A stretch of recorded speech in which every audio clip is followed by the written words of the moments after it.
जय श्री राधे कृष्णा। कल हमने सुना था माघ मास का अध्याय 8, जिसमें हमने कुंडल विकुंडल दो भाइयों की कथा सुनी थी दत्तात्रेय जी द्वारा। आज सुनते हैं माघ मास का अध्याय 9। दूत कहते हैं, जो कोई भी एकादशी के व्रत को करता है वह दुखों को प्राप्त नहीं होता है।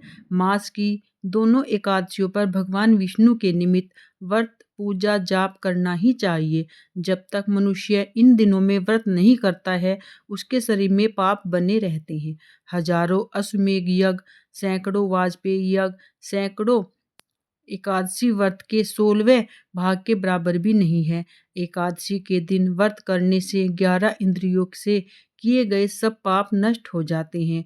गंगा, गया, काशी, पुष्कर, कुरुक्षेत्र, यमुना, चंद्रभागा कोई भी एकादशी के तुल्य नहीं है। एकादशी के दिन व्रत करने से हमें वैकुंठ लोक की प्राप्ति होती है।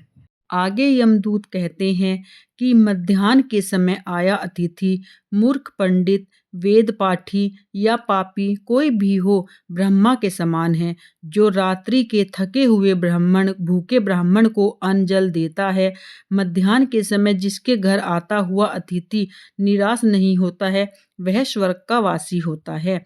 अतिथि बराबर कोई धन संपत्ति तथा हित नहीं है। बहुत से राजा और मुनि अतिथि सरकार से ब्रह्मालोक को प्राप्त हुए हैं। जो एक समय आलस से भी अतिथि को भोजन करा दे, वह यमद्वार नहीं देखता है।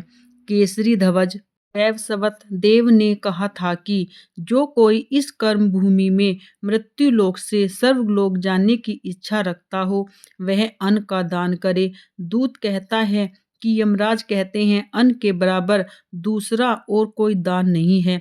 जो गर्मियों में जल, सर्दी में ईंधन और सदैव अन्न का दान करते हैं, वह कभी यम के दुख नहीं उठाते हैं। जो अपने किए हुए पापों को प्रायश्चित करता है, वह नरक को नहीं देखता है, और प्रायश्चित न करने वाला मनुष्य नरक में जाता है।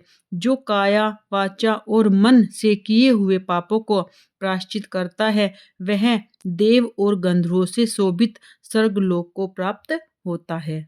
जो नित्य ही व्रत, तप, तीर्थ करते हैं और जितेंद्रिय हैं, वह भयंकर यम को नहीं देखते हैं। नित्य धर्म करने वाला दूसरे का अन्न, भोजन और दान त्याग दे। नित्य स्नान करने से बड़े बड़े पाप का नाश होकर यम को नहीं देखता है। बिना स्नान पवित्रता कैसे हो सकती है? जो मनुष्य पर्व के समय चलते जल में स्नान करते हैं, वह बुरी योनि नहीं पाते हैं, न ही नरक में जाते हैं। माघ मास में प्रातः स्नान करने वाले मनुष्य को नियमपूर्वक तिल पात्र और तिल कमल का दान करना चाहिए। यमदूत कहते हैं, हे वकुंडल, पृथ्वी, सोना, गौ आदि परम दान करने वाला ही स्वर्ग से नहीं लौटता है। बुद्धिमान तथा तिथियों, व्यतिपात, संक्रांति आदि को थोड़ा सा दान करके भी बुरी गति को प्राप्त नहीं होता है।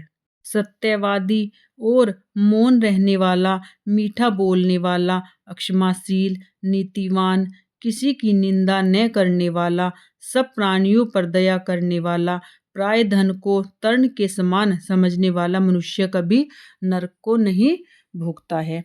मास महात्म अध्याय 9 यहीं पर समाप्त होता है। कल मिलते हैं माघ मास अध्याय 10 के साथ। आज का अध्याय आपको अच्छा लगा हो तो प्लीज़ चैनल को लाइक करें, शेयर करें, सब्सक्राइब करें और कमेंट में जय श्री कृष्णा अवश्य लिखें। राधे राधे।